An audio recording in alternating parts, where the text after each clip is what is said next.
오늘 첫 번째 뉴스는 뭡니까? 예, 앞서 사드 이야기 드리겠는데요. 국방부도 사드 배치 마무리 및 운용이 사실상 차기 정부로 넘어갔다 이렇게 시사했습니다. 어제 이어진 뉴스네요. 이게. 예, 그렇죠. 네. 어제 마크 펜스 미 부통령이 방한하면서 백악관 외교정책 고문이 사드 배치에 수개월 걸릴 수 있기 때문에 차기 대통령 결정으로 이루어지는 게 맞다 이런 이야기 전달해 드렸거든요. 어제 외무부는 그게 아니고 원래 예정대로 할 거다. 네, 심지어 국방부에 물어보라 이렇게 이야기했었죠. 그러니까요. 그래서 기자들이 국방부에 물어봤습니다. 네. 그래서 문상균 국방부 대변인이 정례 브리핑에서 관련된 대답을 했는데요. 현재 진행되는 상황으로 봐서는 단기간 내에 마무리되기는 쉽지 않을 것으로 판단하고 있다. 이렇게 밝힌 거죠. 원래 5월 9일 대선 이전까지 한미 양국이 사드 배치 계속 서두르면서 사실상 알박기 하는 거 아니냐 이런 비판 나왔었는데요. 사뭇 분위기가 달라진 거죠. 미국이 입장을 바꿨어요. 사실은 이건 미국, 중국 간의 모종의 협상이 있었던 걸로 보여지고. 네, 정상회담을 했었죠. 예, 정상회담을 한 이후에. 그리고 미국 사드에 대해서 다소 유연한 입장으로 변한 것 같고. 그런데 이제 그걸 외교부는 당연히 부처에 불과하잖아요. 그것도 지금 정권이 탄핵된 이후에 부처에 불과하잖아요. 그러면 차기 정권이 결정할 문제라고 미국이 말하면 외교부도 당연히 그렇게 기본 입장을 정해야 되는데 외교부는 어제는 아니다 그대로 한다고. 미국보다 더 친미적이에요. 어떻게 사고방식이. 근데 국방부는 분위기가 바뀌어서. 네. 네, 또 어제 황교안 권한대행과 미국 부통령이 만났거든요. 이제 그런 것들이 반영된 것 같습니다. 미국 부통령과 함께 왔던 외교 정책이 그 말을 했거든요. 네. 사드는 차기 대통령이 결정한다고. 사실 이 멘트는 홍준표 후보나 또는 유승민 후보에겐 좀 불리한 정황이 벌어지게 되는 거죠. 사드 문제 가지고 각을 아주 세웠었는데. 그렇죠. 아주 세게 계속 안보 이야기만 했었죠. 네. 이거는 뭐 문재인 후보가 운이 좋네요. 문재인 후보가 취했던 스탠스. 모호한 입장. 차기 대통령이 결정해야 한다 하고 딱 맞는 멘트가 나와서 이렇게 외교정책 고문이 말해줄 줄 몰랐겠죠. 예, 이건 운이 좋은 상황이긴 한데 여하간 사드 관련해서는 지금 우리가 지금 최근 몇 개월까지 알았던 거는 다른 상황이 벌어질 수도 있다. 미국의 입장 변화 때문이죠. 네, 자 다음 뉴스는요. 네, 어제 각 당 후보들이 선거 벽보 공개했습니다. 그중에서 가장 화제가 됐던 건 국민의당 안철수 후보의 벽보였는데요. 다양한 측면에서 칭찬을 받기도 하고 또 비판을 받기도 하고 있습니다. 디자인 자체에 대한 선호야 뭐 취향의 문제니까 논의로 하고. 예. 이게 대선이라는 게 엄청난 이슈들이 매일 뜨고 지거든요. 웬만한 건 하루 이틀 유지될 수가 없는데 그 속에서 화제가 됐다는 자체로 성공적이죠 사실은. 네, 또 광고 천재라고 불리는 이재석 씨가 만들었다 이렇게 알려졌죠. 그래도 이제 국민의당이 마케팅을 잘했어요 보니까. 이재석 씨는 나중에 인터뷰에서 실제 직접 디자인한 건 아니다. 뭐 가이드라인을 준 것 같은데 근데 그 분을 전면에 내세우는 마케팅을 국민의당이 잘 했죠. 근데 이 선거 국민이라는 게 참 재밌는 게 감정이입을 하기 시작하잖아요. 자기가 지지한 후보가 자기가 지지하는 사람인 걸 넘어서서 자기가 그 후보가 돼요. 심정적으로 어느 정도는. 그래서 유권자 자신이 상대 후보가 잘하면 자기가 불안해집니다. 불안해져가지고 상대방한테서 막 잘못한 걸 찾아내게 되죠. 억지로라도. 네. 아마 이 똑같은 포스터를 자기가 지지한 후보가 사용했으면 파격적이라고 막 또 홍보를 했을 거예요. 근데 다른 후보가 사용했는데 이게 화제가 되면 막 깎아내리고 싶죠. 사람의 마음이라는 게 어쩔 수가 없습니다. 사람이 그렇게 생겨 먹었어요. 예. 그리고 이제 당명 넣냐 마냐 가지고 또 없죠. 예. 논란이 됐는데 그건 뭐 그 당의 선택이거든요. 그 당의 전략이고 그로 인해서 득도 실도 있을 텐데 그것도 그 당의 몫인 것이고. 예. 근데 또 상대 당은 그걸 시비 걸 또 정치적 자유가 있어요. 왜 넣냐, 왜 뺐냐. 이거 뭐 서로 치고받고 할 수밖에 없는 영역이고. 어쨌든 이 포스터는 제가 보기엔 국민의당 마케팅적인 승리다. 예, 저는 그렇게 생각이 듭니다. 다만 이제 추가적으로 사이드에서 후보 몸 사진과 얼굴 사진이 합성됐다고 나중에 또 좀 화제가 됐죠. 그리고 얼굴이 이제 좌우 반전을 시켰다. 뭐 이런 지적도 있는데 이 배우들이 원래 이제 광고 찍으면 예쁘게 만들어주는 리터칭 하잖아요, 디지털. 그렇죠. 예. 근데 저는 이렇게 목과 몸을 대선 후보를 분리해서 다시 합성한 거는 저는 개인적으로 반칙이라고 보는데, 이건 개인적으로 그렇게 생각합니다. 예. 자, 마케팅적으로는 승리했다. 자, 다음 뉴스는요? 네, 이제 본격적인 공식 유세를 시작하면서요. 각 후보들이 전국을 다니고 있습니다. 그래서 그 후보들 일정을 좀 말씀드리면요. 네. 어제 문재인 후보 같은 경우에는 대구를 찾았습니다. 대구요? 예, 대구를 찾아서 이런 이야기를 했는데요. 이번 대선은 유능한 진짜 안보 문재인과 무능한 가짜 안보 간의 대결이다. 지금까지 가장 많은 군 장성 출신들이 나를 지지하고 있다. 이렇게 안보 문제를 다시 한번 강조했습니다. 문재인 캠프에서는 보수의 본진에 가서 가장 먼저 메시지를 던지겠다. 이런 전략인가 보죠? 예, 민주당으로서는 역사상 처음이라고 합니다. 공식 선거운동에서 대구에서 시작한 건요. 가장 약한 곳에 가서 먼저 시작하겠다. 예, 그렇죠. 일단 그러면 저희가 각 후보 유세 컷을 일부 마련했어요. 네. 대구 유세 컷 잠깐 들어보겠습니다. 우리 대구가 통합의 문을 열어주시기 바랍니다. 대구가 나서서 분열을 끝내주십시오. 통합을 시작하는 새로운 역사, 우리 대구가 서주십시오. 자, 대구에서 이제 문재인 후보 입장에서는 자신이 가장 약한 지역이니까 호소하는 멘트를 날린 것 같고요. 자, 홍준표 후보는요? 기호 2번. 예, 홍준표 후보는 어제 다양한 곳을 찾았는데요. 그중에서도 대구를 찾아서 이렇게 이야기했습니다. 좌파가 이번에 정권 잡으면 20년간 못 가져온다. 이렇게 이야기한 건데요. 또 우파가 분열돼서 1번을 피하려고 3번을 찍으면 그런 어리석음은 없어야 한다라면서 3번 뒤에는 친북 좌파 박지원 국민의당 대표가 있다. 이런 주장까지 했습니다. 박지원 대표 인터뷰 한번 해봐야 되겠다. 이 멘트에 대해서는. 여기서 2번 후보의 어려움이 있네요. 1번도 때려야 되고 3번도 때려야 되는, 지금 이번엔 다자구도가 되다 보니까 1번도 때리고 3번도 때리네요. 예. 네, 좌파 셋과 우파 한 명 대결이다. 이런 이야기까지 했습니다. 보수가 처한 어려움을 상징적으로 보여줍니다. 예.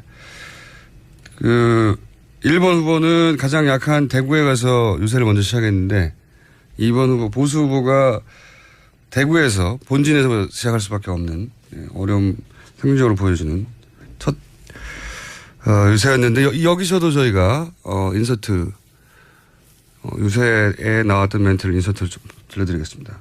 첫 번째는 내 대한민국 안보를 지키는 안보 대통령이 되겠다고 했습니다. 두 번째, 대한민국의 서민을 지키는 서민 대통령이 되겠습니다. 홍준표 후보의 연설이 이렇게 길지가 않았어요. 예. 그래가지고 긴 멘트를 뽑아내지 못했고 저희가. 자, 그래서 2번 후보는 그런 일정으로 그런 멘트를 했습니다. 주 메시지 그랬고. 자, 3번 안철수 후보는 어디에서 시작했죠? 예, 서울에서 시작을 해서요. 또 네. 전주, 광주를 방문했습니다. 호남에 공을 들였는데요. 어제 호남 가서는 이런 이야기했습니다. 호남은 제가 넘어졌을 때 손잡아 일으켜준 곳이다 라면서 이제 대통령을 만들어주실 시간이다 라는 이야기도 했고요. 또 민주당이 국민의당을 호남당이라고 조롱할 때 전국 방방곳곳에서 당당하게 국민의당에 표를 달라고 했다면서 대선 유세 첫날을 이곳에서 시작해서 호남의 압도적 지지를 바탕으로 대한민국 위기 구하겠다라고 말했습니다. 안철수 후보 입장에서는 최근에 아마도 최근 여론조사 발표상 호남에서 지지도가 문재인 후보한테 밀리는 것이 이제 불안했겠죠. 예. 그것부터 역전시켜야 된다고. 그래서 아마 전주, 광주 쪽을 중심으로 유세를 시작한 것 같습니다. 자, 이때 연설 저희도 좀 들어보겠습니다. 미래를 여는 50대 젊은 대통령 되겠습니다. 누가 더 좋은 정권 교체인지 선택해 주십시오.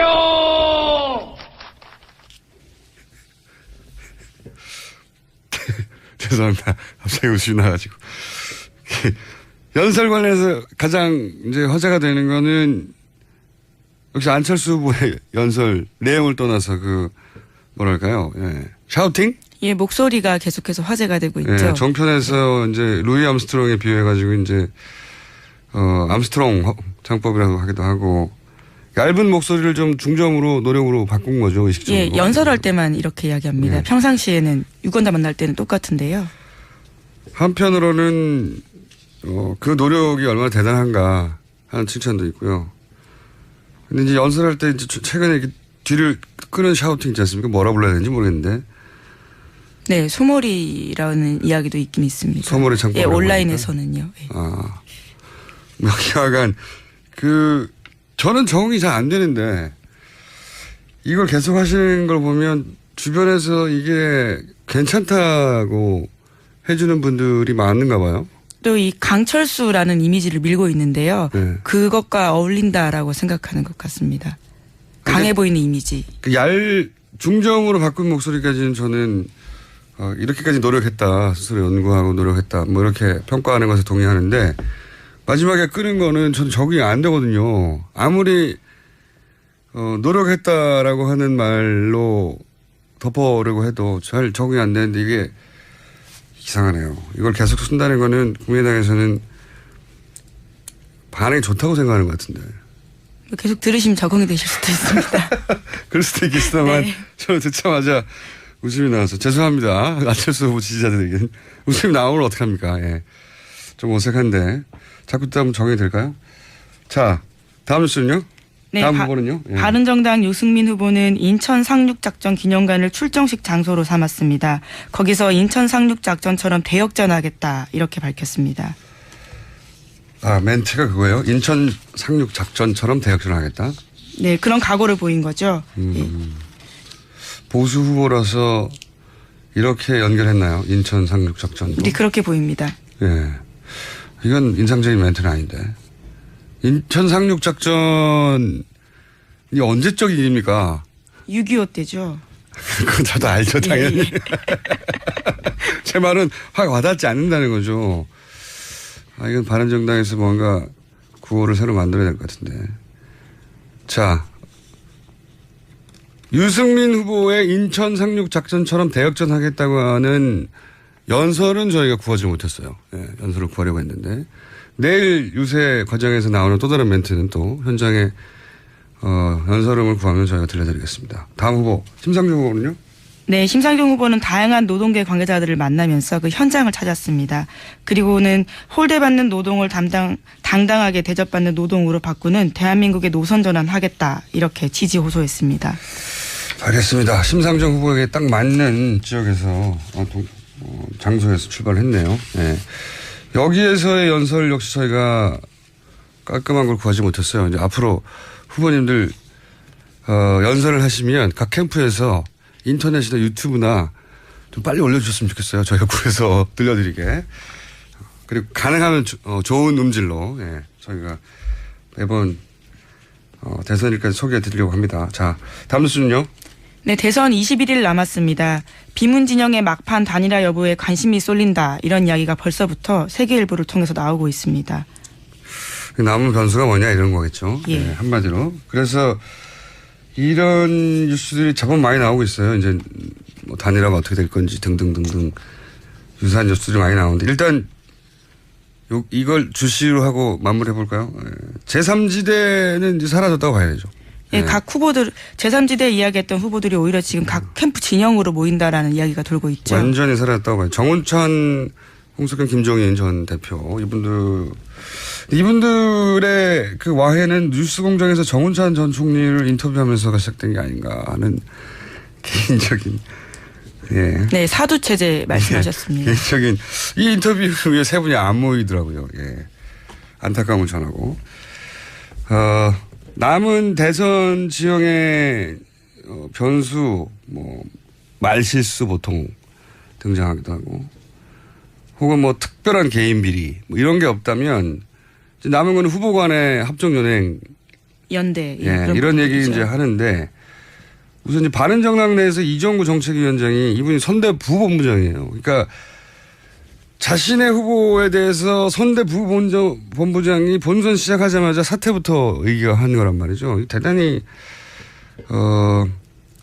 잘못된 거죠, 사실은. 그런 문제의식이 있다 하더라도 자기가 생각하고 있다가 막판에 꺼내든지 이게 선거 시작하자마자 당내에서.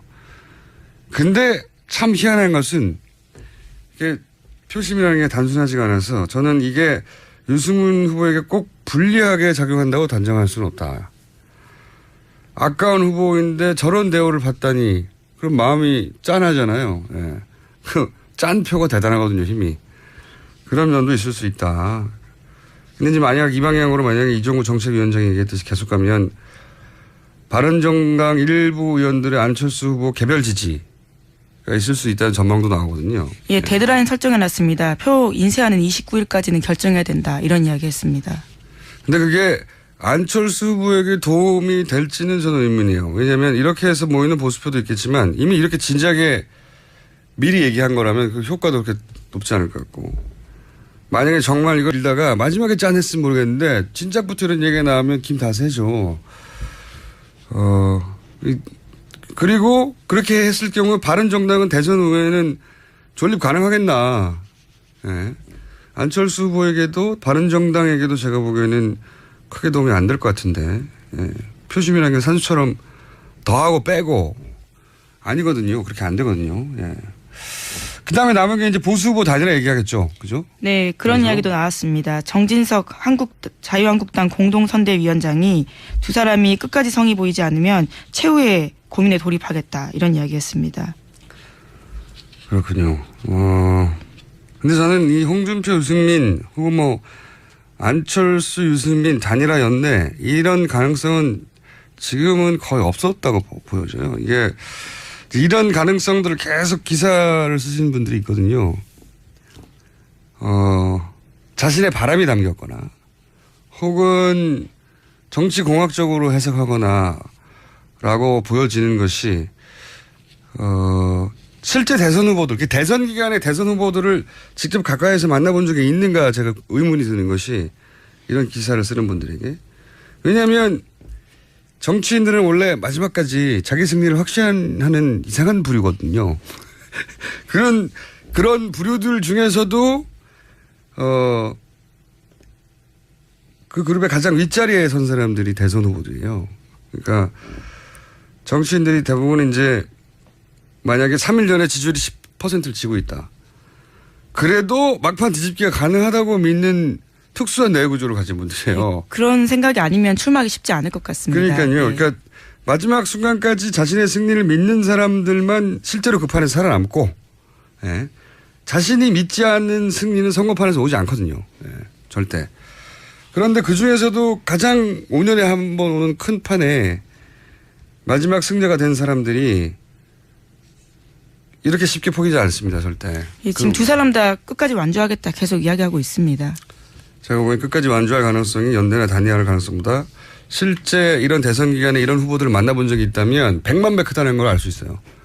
그분들을 이렇게 포기하게 만들거나 주저앉게 만드는 건 엄청나게 어려운 일입니다.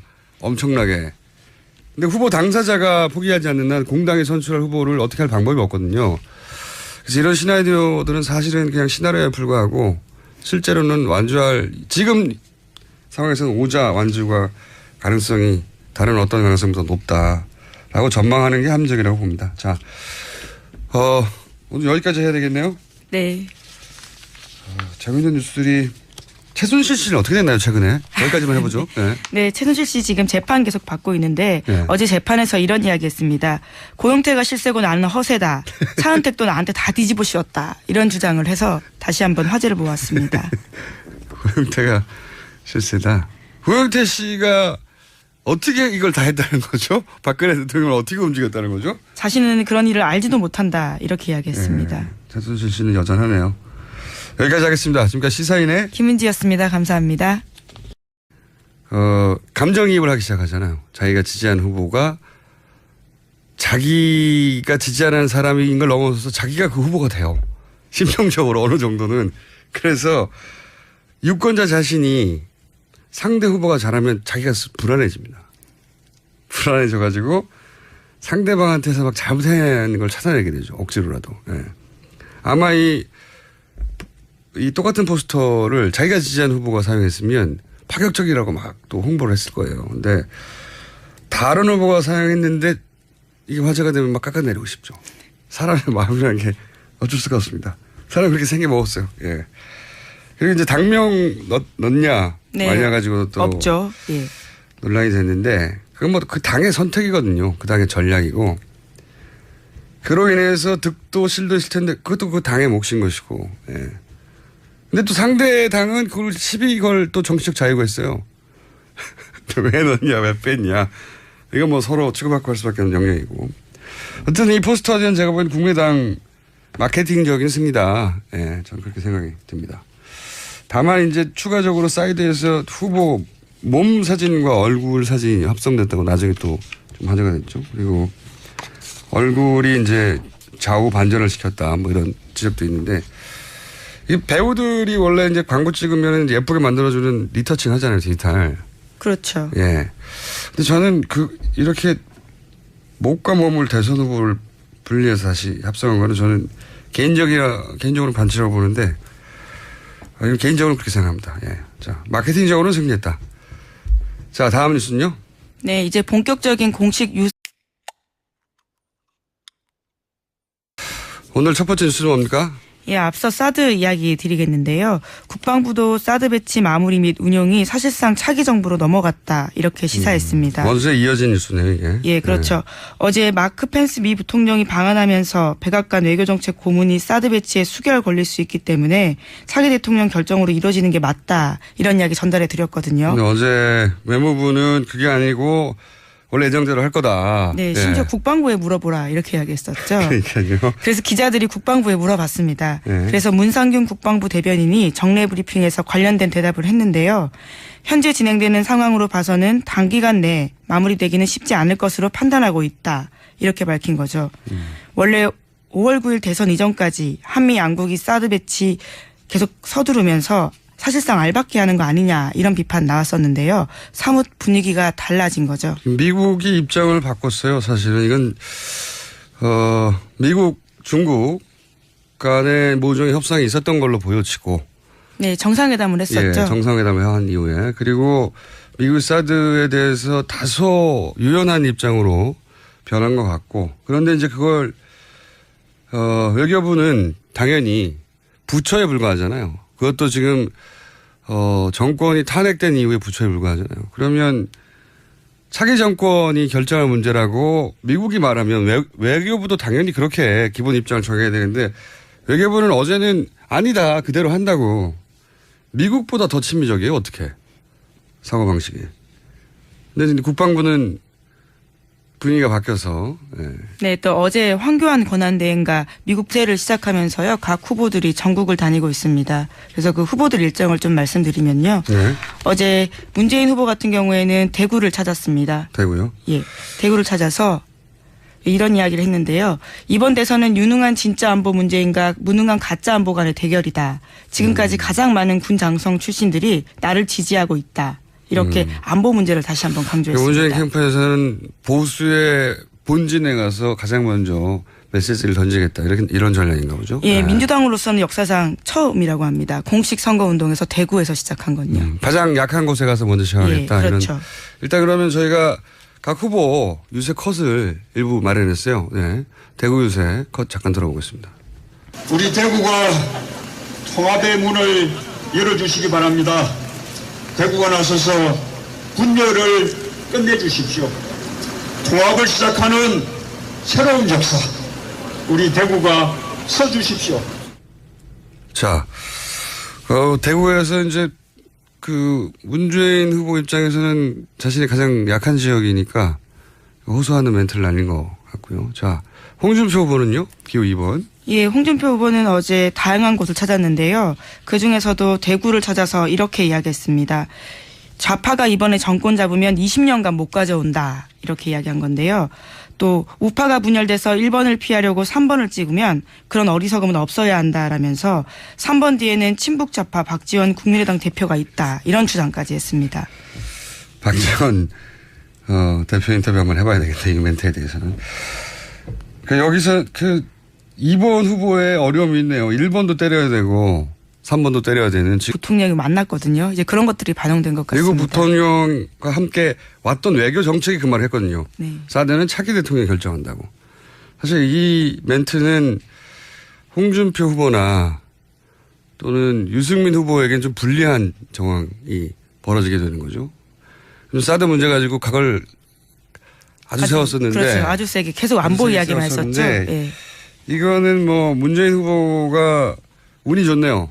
문재인 후보가 취했던 스탠스. 모호한 입장. 예. 차기 대통령이 결정해야 한다 하고 딱 맞는 멘트가 나와서 이렇게 외교정책 고문이 말해줄 줄 몰랐겠죠. 예, 이건 운이 좋은 상황이긴 한데 여하간 사드 관련해서는 지금 우리가 지금 최근 몇 개월까지 알았던 거는 다른 정황이 벌어질 수도 있다. 미국의 입장 변화 때문이죠. 네, 자 다음 순요. 네, 어제 각 당 후보들이 선거 벽보 공개했습니다. 그중에서 가장 화제가 됐던 건 국민의당 안철수 후보의 벽보였는데요. 다양한 측면에서 칭찬을 받기도 하고 또 비판을 받기도 하고 있습니다. 디자인 자체에 대한 선호야 뭐 취향의 문제니까 논외로 하고. 예. 이게 대선이라는 게 엄청난 이슈들이 매일 뜨고 지거든요. 웬만한 건 하루 이틀 유지될 수가 없는데 그 속에서 화제가 됐다는 자체로 성공적이죠, 사실은. 네, 또 광고 천재라고 불리는 이재석 씨가 만들었다 이렇게 알려졌죠. 네. 그래도 이제 국민의당이 마케팅을 잘했어요, 보니까. 이재석 씨는 나중에 인터뷰에서 실제 직접 디자인한 건 아니다. 뭐 가이드라인을 준 것 같은데. 근데 그 분을 전면에 내세우는 마케팅을 국민의당이 잘 했죠. 근데 이 선거 국민이라는 게 참 재밌는 게 지금 이번엔 다자구도가 되다 보니까 1번도 때리고 3번도 때리네요. 예. 네, 좌파 셋과 우파 한 명 대결이다 이런 이야기까지도 했습니다. 보수가 처한 어려움을 상징적으로 보여줍니다. 예. 그 1번 후보는 가장 약한 대구에 가서 유세를 먼저 시작했는데 2번 후보 보수 후보가 대구에서 본진에서 시작할 수밖에 없는 어려움 상징적으로 보여주는 첫 유세였는데 여기서도 저희가 인서트 유세에 나왔던 멘트를 인서트를 좀 들려드리겠습니다. 첫 번째는 내 대한민국 안보를 지키는 안보 대통령이 되겠다고 했습니다. 두 번째, 대한민국의 서민을 지키는 서민 대통령이 되겠습니다. 홍준표 후보의 연설이 이렇게 길지가 않았어요. 예. 그래가지고 긴 멘트를 뽑아내지 못했고 저희가. 자, 그래서 2번 후보는 그런 일정으로 그런 멘트를 했습니다. 주 메시지가 그랬고. 자, 3번은 안철수 후보는 어디에서 시작했죠? 이 서울에서 시작을 해서요. 또 네. 전주, 광주를 방문했습니다. 호남에 공을 들였는데요. 어제 호남 가서는 이런 이야기했습니다. 호남은 제가 넘어졌을 때 손잡아 일으켜준 곳이다 라면서 이제 대통령을 만들어주실 시간이다 라는 이야기도 했고요. 또 민주당이 국민의당을 호남당이라고 조롱할 때 전국 방방곳곳에서 당당하게 국민의당에 표를 달라고 했다면서 대선 유세 첫날을 이곳에서 시작해서 호남의 압도적 지지를 바탕으로 대한민국 위기 구하겠다라고 말했습니다. 안철수 후보 입장에서는 최근에 아마도 최근 여론조사 발표상 호남에서 지지도가 문제